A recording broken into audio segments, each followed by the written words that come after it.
Alors, d'abord, je veux dire que j'ai été particulièrement satisfait à l'issue de la tenue de cette 20e session qui a adopté l'ensemble des documents que nous avons présentés.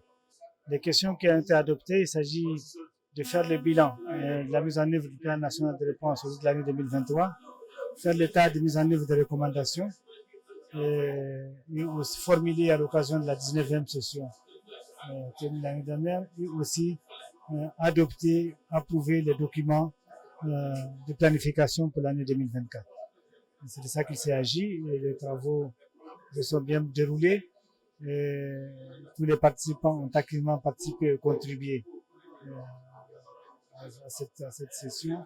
Et donc, je reviens pour dire que je suis particulièrement satisfait à l'issue de cette session qui a adopté donc l'ensemble des documents.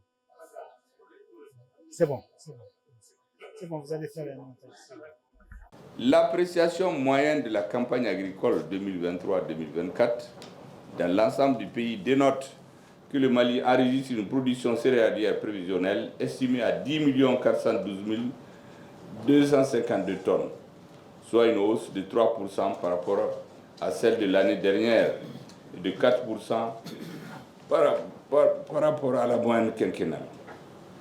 Pour autant, les prix des céréales n'ont pas baissé par rapport à leur niveau de l'année passée. Il est donc important de veiller en particulier sur l'approvisionnement des marchés pour mettre les céréales à disposition des populations, surtout aux plus démunis pendant la période de soudure. À cet effet, le pronostic provisoire du système d'alerte précoce sur l'évaluation de la situation alimentaire fait ressortir la situation suivante. Un cercle en phase d'urgence, il s'agit de Menaka, c'est un cercle qui est à Menaka, 12 cercles en phase de crise, 27 cercles et les 6 communes du district de Bamako sont en phase minimale. Le nombre de personnes en phase de crise est estimé à 1 372 224 personnes, soit environ 5,99% de la population totale, et le nombre de personnes en phase 2 est estimé à 4 20 662 personnes, soit 17% de la population totale. La situation d'urgence et celle de crise sont surtout liées à l'insécurité, au déplacement habituel des populations, aux perturbations des activités socio-économiques et à la dégradation des moyens d'existence. Pour l'État, il s'agira premièrement d'apporter une assistance alimentaire de 22 870 tonnes de céréales à 1 372 224 personnes vulnérables pour un besoin de 40 510 tonnes. 2. De faire des distributions de vivres ponctuels de plus de 6 000 tonnes. 3. Procéder à la vente à prix subventionné de 8 723 tonnes de riz. 4. De mettre en place des facilités alimentaires dans les 6 communes du district de Bamako.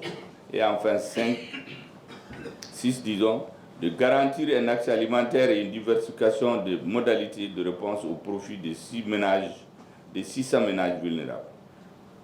L'État sera complété dans ses interventions auprès des populations vulnérables par les partenaires techniques et financiers du Mali. J'ai reçu le commissaire à la sécurité alimentaire, monsieur le ministre, juste avant ces événements, pour le féliciter parce que j'ai pris soin hier de lire toute sa documentation. Et sauf nouvelle donne, j'ai été particulièrement satisfait par le sérieux et la qualité du travail qu'il a fait. Je prends son document, je le lis moi-même.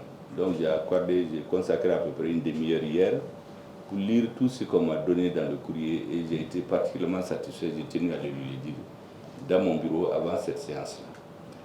Deuxième chose, les partenaires techniques et financiers, notamment nos amis de l'Union européenne. Vous savez, il y a 2 ans, j'ai tenu ici une conférence avec les ambassadeurs. J'ai souligné un certain nombre de choses. Mais avant, je leur ai dit que nous souhaitons que les dossiers du Mali ne soit plus traité par procuration. Nous travaillons avec tous nos partenaires